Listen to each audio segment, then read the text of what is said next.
Në historinë shqiptare përmenden poet, ideolog, rilindas dhe burra shteti. Por shumë rrallë ndalemi tek një figurë themelore, babai që i formoi ata, pa të cilin asgjë nuk do të kishte ndodhur. Sot do të flasim për njeriun që nuk shkroi libra, por krijoi mendje që ndryshuan historinë shqiptare. Për Halid Bej Frashërin, baban e vëllezërve Frashëri. Nëse ju pëlqejnë histori që shkojnë përtej emrave të mëdhenj dhe zbulojnë njerëzit që i formsuan ata, pëlqeni videon dhe abonohuni në kanalin Histori Epike. Këtu rrëfejmë historinë shqiptare ashtu siç nuk e keni dëgjuar më parë, të thellë, të ndershme dhe me kuptim për të sotmen. Halid Bej Frashëri lindi në vitin 1797 në fshatin Frashër në shpatet jugore të malit të Tomorit. Ai vinte nga dega dakollari e familjes Frashëri, një familje e pasur me ndikim dhe e lidhur ngushtë me traditën bektashiane. Kjo frymë fetare dhe kulturore e kapur pas dijes dhe tolerancës do të ndikonte drejt për drejt në mënyrën se si Halidi e shihte botën. Halidi ishte bej, pronar tokash dhe komandant ushtarak. Në shërbim të Perandorisë Osmane, ai drejtoi formacione të armatosura shqiptare për të vendosur rend në territoret e trazuara të Rumelisë, shërbeu në Toskëri, Gegëri, Kosovë, Bosnje e Hercegovinë, Maltëzi, Thesali dhe Maqedoni. Ishin zona ku kryengritjet dhe tensionet ishin të përhershme, por ndryshe nga shumë bejlerë të kohës, Halidi nuk u lidh pas pushtetit për vete. Ai shikonte më larg. Martesa e tij e parë nuk solli fëmijë. Pas ndarjes nga jeta të bashkëshortës së parë, ai u martua me Emine Mirahori, bi e një familje të shquar nga Treva të Korçës, e lidhur me trashëgimin e Iljaz Bej Mirahorit. Nga kjo martesë lindi një familje e madhe, 6 djemë dhe 2 vajza. Djemtë e tij ishin Abdyli, Sherifi, Naimi, Samiu, Tahsini dhe Mehmeti. Vajzat ishin Nafizeja dhe Shahnishaja. 3 prej djemve do të ndronin jetë në moshë të re, por madhështia e Halid Bej Frashërit nuk qëndron tek pasuria apo titujt. Ajo që e bën figurë historike është një vendim i rrallë për kohën, një vendim që kërkonte sakrificë. Halidi e kuptoi herët se bota po ndryshonte, se Perandoria Osmane po dobësohej, se Ballkani po hynte në një epokë të re, dhe ai e kuptoi një të vërtet thelbësore. Kombet që nuk investojnë në arsim zhduken, prandaj ai tha fjalët që sot tingëllojnë si amanet. Po nuk i mësuam djemt tanë në gjuhë të huaja dhe në shkolla të larta do të humbasim. Vendi do të varfërohet dhe Shqipëria nuk do të ketë asnjë peshë në Ballkan. Dhe ai nuk mbeti tek fjala.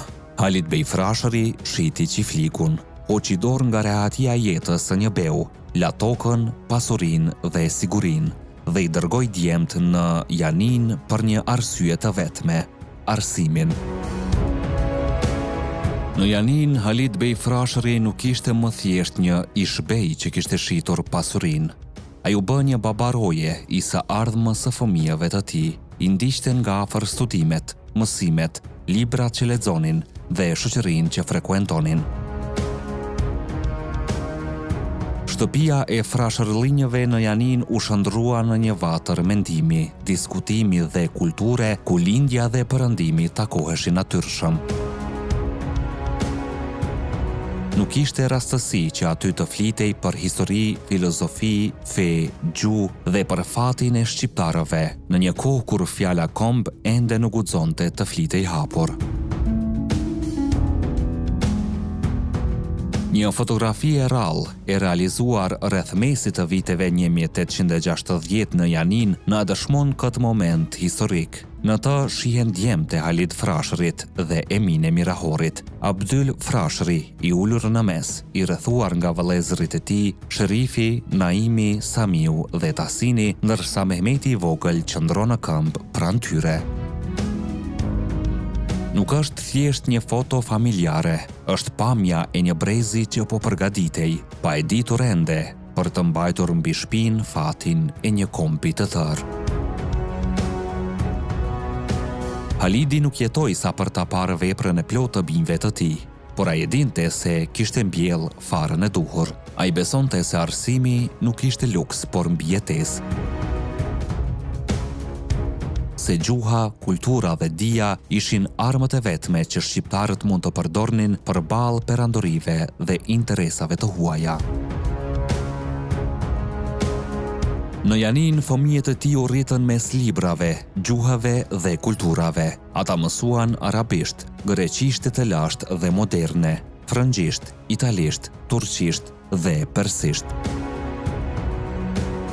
U bën një nga brezat më të arsimuar që kishte nxjerrë ndonjëherë një familje shqiptare. Halidi nuk u la trashëgim toka, u la trashëgim dije.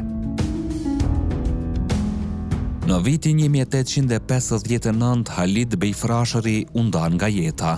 Abdyl Frashëri, djali i madh, mori mbi supe përgjegjësinë e familjes. Pas vdekjes së nënës vetëm 2 vite më vonë, familja u zhvendos përfundimisht në Janin dhe aty nisi kapitulli që historia e njeh si rilindja kombëtare shqiptare. Nga sakrifica e një babai dolën mendjet që ndërtuan themelet e kombit. Naimi me vargjet që zgjuan ndërgjegjen kombëtare, Samiu me veprat dhe idetë moderne, Abdyli me organizimin politik dhe përpjekjen për një shtet shqiptar. Një rrugë që do të ndiqej më vonë edhe nga Mithat Frashëri, nipi i Halidit.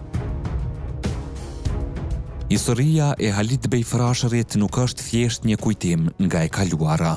Është një mesazh për të sotmen, një thirrje për çdo prind, për çdo shoqëri, për çdo komb. Investo tek dija, sakrifiko për arsimin, sepse toka pa dije është vetëm dhe kombi pa arsim mbetet i vogël edhe kur ka histori të madhe.